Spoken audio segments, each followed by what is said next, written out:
An unsurpassed, penetrating, and perfect Dharma is rarely met with, even in 100,000 million kalpas. Having it to see and listen to remember and accept, I vow to taste the truth of the Tathagata's words.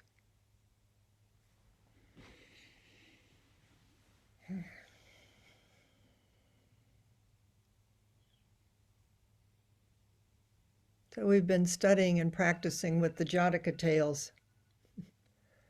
I wanted to start tonight. I can't remember which day, Tuesday or Thursday I say things, but I kind of just want to say this again. This is from the Diamond Sutra.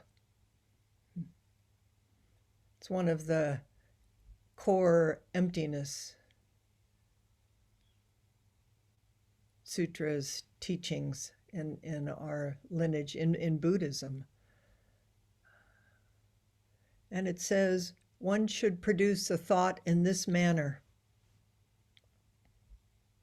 As many beings as there are in the universe of beings, comprehended under the term beings, egg-born, born from the womb, moisture-born or miraculously born, with or without form, with perception, without perception, and with neither perception nor non-perception, as far as any conceivable form of being is conceived. All these I must lead out of misery. I'm going to say it again just because I kind of like it. One should produce a thought in this manner. It's like, this is the way Buddhists think. This is the way Bodhisattvas think. As many beings as there are in the universe of beings, comprehended under the term beings. In case you are thinking small, the Diamond Sutra is going to help you expand the edges of what you think beings are. They include egg-born, born from the womb, moisture-born, or miraculously born, with or without form, with perception, without perception, and with neither perception nor non-perception. I think this is a pretty all-inclusive list. As far as any conceivable form of beings is conceived, as far as you can imagine, and then go beyond what you can imagine. All these I must lead out of misery, or I must save, or I must know that I am them and they are me. And we may look separate, conceivable, inconceivable, born, unborn, but that we are all one in this amazing web of interconnection and this dance of life.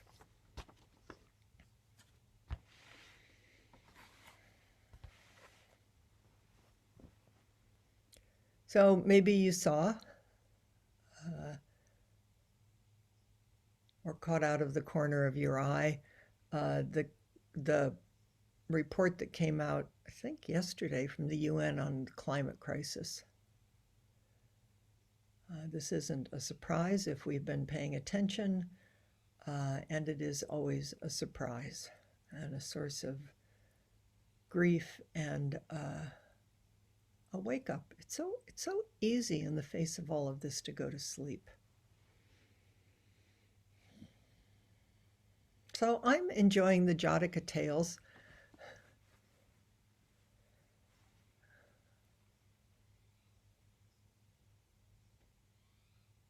Because they give voice to the conceivable and the inconceivable. They give voice to animals.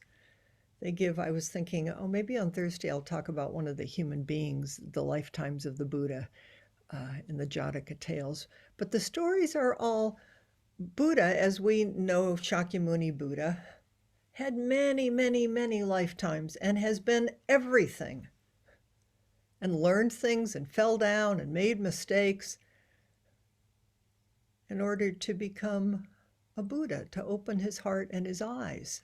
The message being, you too, and me too, moment after moment, and if you want to believe across lifetimes, we have been everything and everything has been us. We are all intimately related. And if we can just open our hearts and our eyes and our ears, and as Joanna Macy says, live the vow of living less violently, more lightly in the food and products and energy, to draw strength and guidance from the living earth. The earth is alive. And our ancestors and the future generations and our siblings of all species. So the Jataka tales are stories about our siblings of all species and of the earth. And I did a little research about that I'm going to share with you after I share this Jataka tale. I thought, there's something about these stories where everything has its own place, which means everything has its own right in this web of Indra's net of equality. And it's interesting that there are now legal movements happening, recognizing animals as having legal rights and the earth as having legal rights, which of course we're in the 20 whatever century we're in. That's the way we do it. But I'm going to tell you after I tell you a little bit about this Jataka, about the parrot. I want to bring forward. It's just going on and on. We just name it different ways and we wake up together. And we better wake up because the earth is alive and she's crying out. So if you looked at the newsletter and maybe you had time, or maybe you'll have time later, Christine sent in, there's a video about the little parrot, which is really, it's done as a children's story by Raf Martin. It's really delightful, but I'm going to read it to you, and then a little bit of his commentary.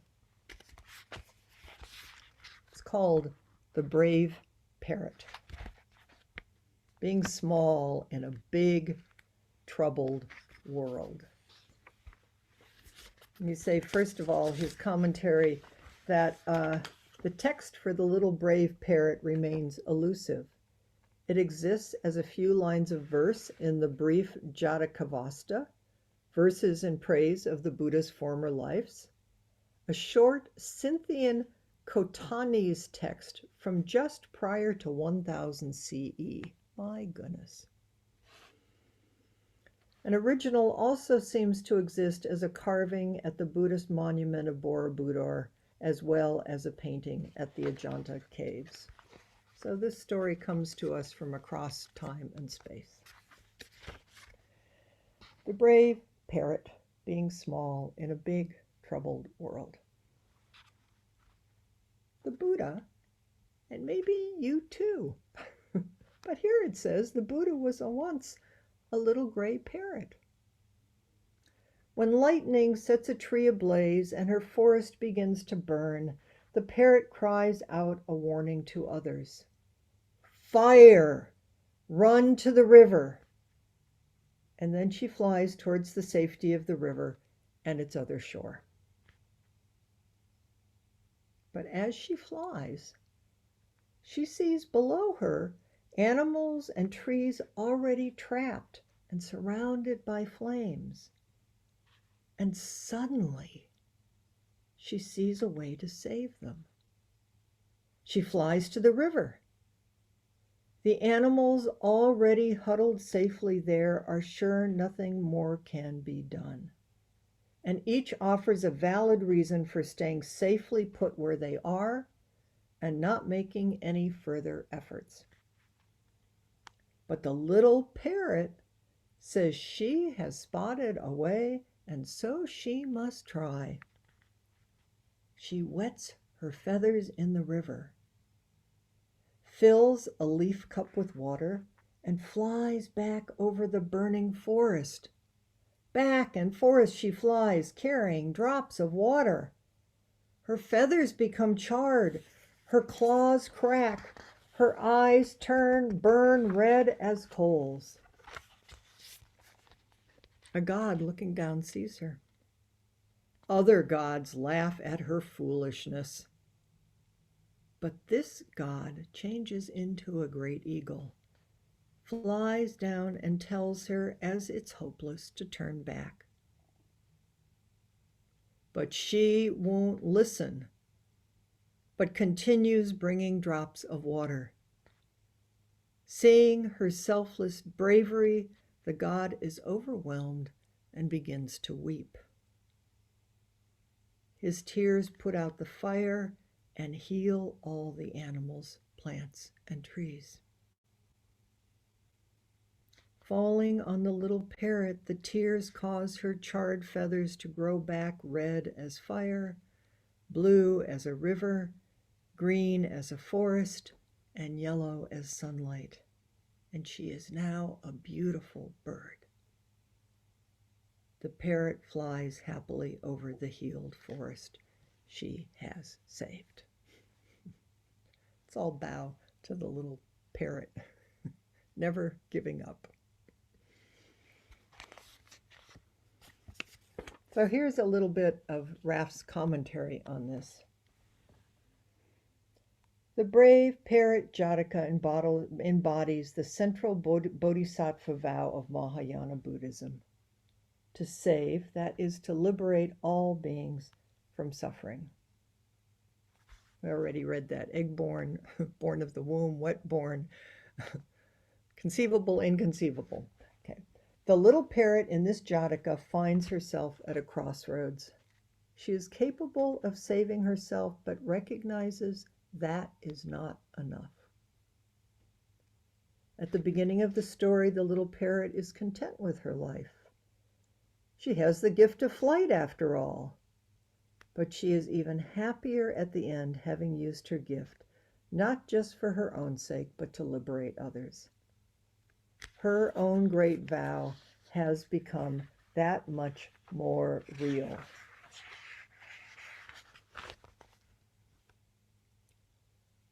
What does the parrot see that makes the way clear and undisguised?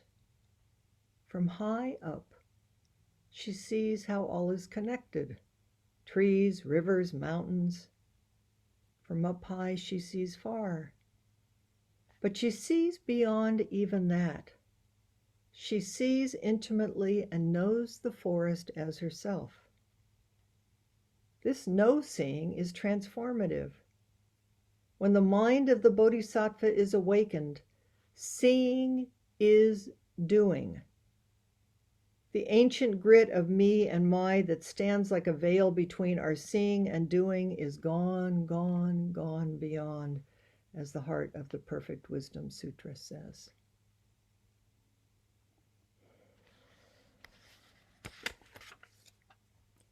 Bodhisattvas don't make escaping from the flames of the world the point of their practice. We live in the middle of the stream, flying daily over the burning forest, dipping into the cool waters of emptiness, of love, of loving kindness. They don't give up, and we don't settle down saying, that's enough. I'll just build my comfy little nest over here. Sorry about the rest of you guys. We keep bringing water as we can. A little talent, a little insight, a little water, as few and as tiny as those drops may be. Yet how each sparkles. There it is, cool and refreshing. Then poofed, it too is gone. Yet says this old story, if we keep going, keep flying, keep practicing, things that logic can't predict can happen. Who, after all, is the bodhisattva? Does the story just recount an ancient exploit from Shakyamuni's personal route to Buddhahood? I don't think so. Who is the Buddha? What is the Buddha? Our world is burning. Trees, animals, ecosystems, and social safety nets are being engulfed every day. The causes are exactly as the Buddha said over 2,600 years ago: greed, anger, and ignorance of our own true nature, who we truly are. Our practice is not, as he says, about inspecting our navels, simply trying to calm our distress. Brave parrots, if you love your forest, flap your wings. Find a way to the river and do not give up. When the chips are down and the last hand has been played, sometimes the inexplicable occurs. A god descends, clouds burst, tears fall, and suddenly all is whole and well, at least for the moment. And for a moment we become what we are and have always been. And then we can really get to work, being loving, whole, compassionate human beings.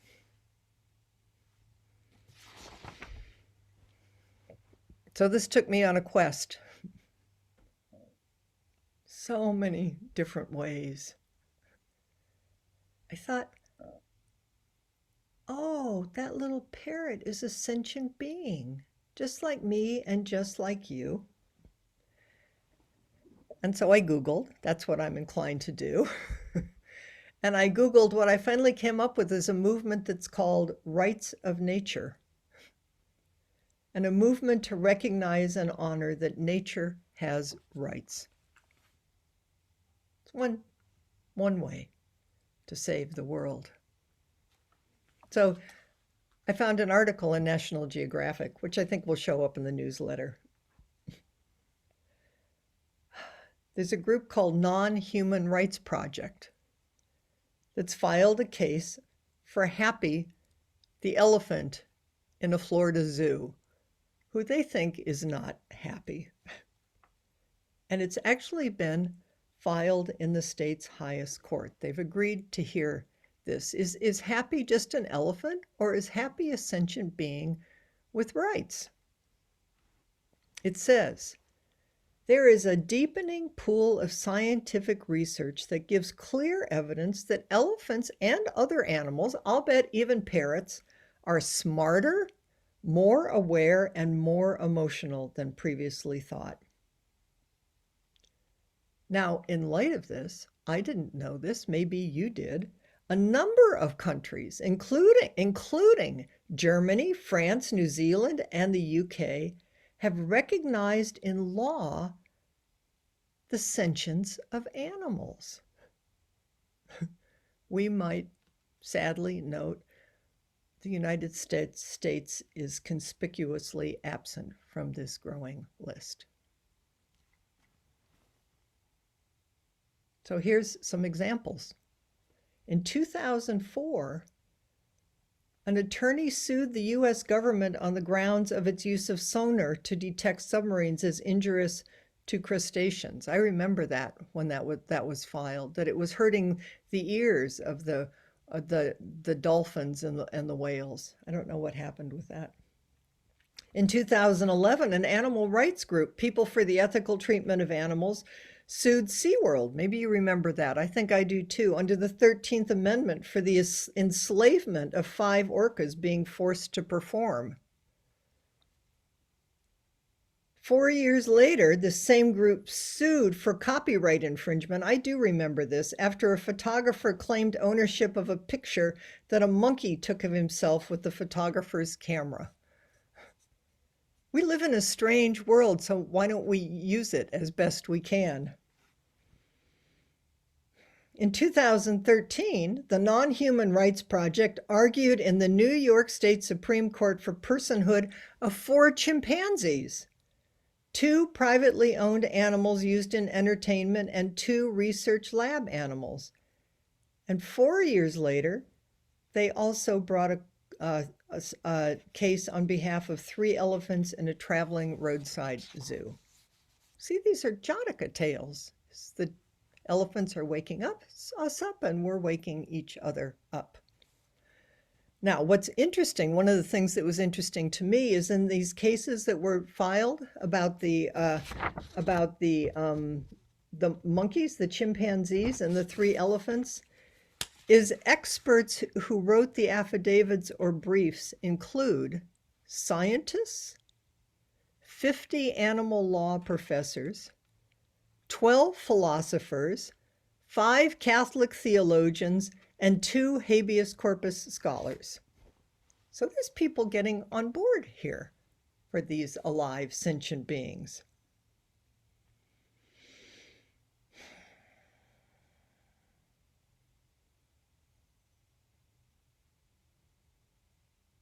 2016, in Argentina, they determined that a zoo chimpanzee named Cecilia was a legal person with inherent and fundamental rights.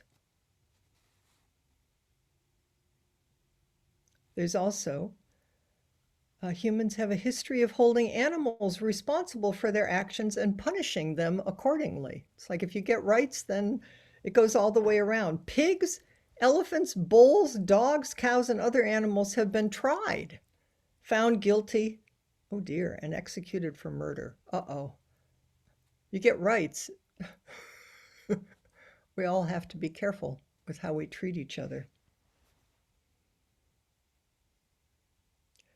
In Germany, in 1559, a parson banned sparrows from the church for their, quote, unceasing and extremely vexatious chattering and scandalous unchastity during the sermon.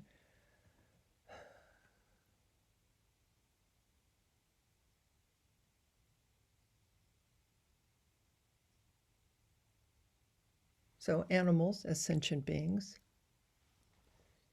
and the earth as sentient beings, which is something that, of course, Native Americans, this is not new news. People who live close to the earth know that everything is alive. It's one of the things I love about going out and camping, is suddenly you're just there in this web and it's alive, and there's bird call, and there's trout leaping out of streams, and birds soaring overhead, and rattlesnakes at your feet. Well, maybe not, you hope, exactly at your feet, but you know that you're part of a web. So, in 2008, Ecuador became the first country in the world to formally recognize and implement the rights of nature, which Ecuadorians refer to as the rights of Pachamama, Mother Earth.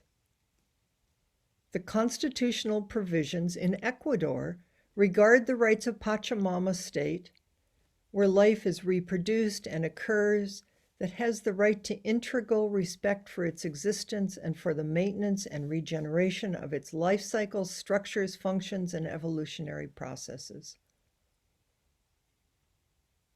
All persons, communities, peoples, and nations can call upon public authorities to reinforce the rights of nature. Can you imagine if this was written into law in our own country? In a 2017 ruling from the Uttarakhand High Court in India, it was said that the Himalaya glaciers, rivers, streams, lakes, air, meadows, and forests have the same legal rights as human beings. They're sentient. Wow. In 2017, 4 rivers sought and in some instances won legal rights. The Wangani River in New Zealand, the Rio Altrado in Colombia, and the Ganges and Yamuna rivers in India. The New Zealand recognized the legal personhood of the Wangani River, which the Maori regard as a living being. Everything's a living being. And in 2019, Uganda formally recognized the rights of nature. And in the United States in 2019, after a toxic algae bloom in Lake Erie, voters in Toledo, Ohio, recognized the lake's right to a healthy environment.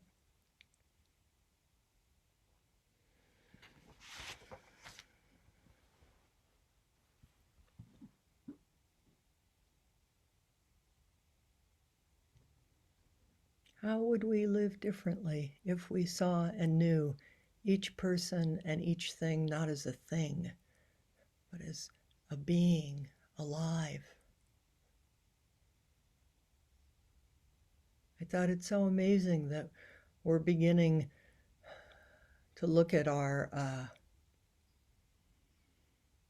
racism of things that we unconsciously project onto people of color or other. I think, oh, maybe the Jatakas will help us wake up to how we project on other animals and the birds and the bees and the earth, that they're a thing and that they're separate than us. Wouldn't that be an amazing practice to take up? It might make the gods cry, and then there might be tears, and then there might be rain, and then the rivers and the lakes might fill up again. Who knows? Who knows what great imaginative acts might spring forth from this imagining that the Jataka tales point towards.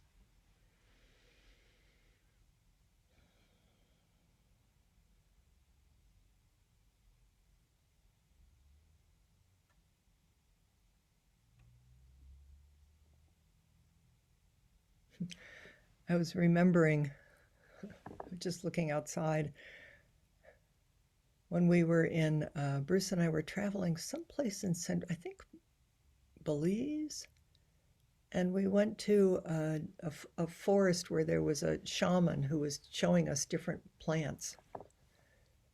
And we said, how do you know which plants are safe?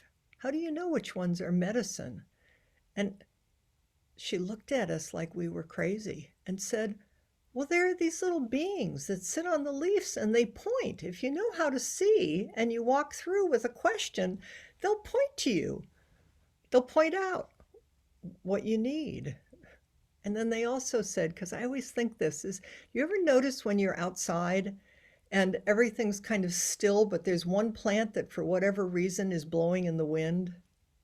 That's what I just noticed is everything's still out there, but there was a certain flower plant that's moving differently than all the rest of them. And she said the same thing is there's just beings in those plants that are they're just, they're just being active in that moment. So once you start looking, you just know that there's help everywhere, and it's not what you think. So maybe we won't see through the eyes of a shaman, but maybe we can see through the eyes of a bodhisattva who sees everything as alive. So let's get into small groups. Let's talk about the little parrot, the little you in the big troubled world.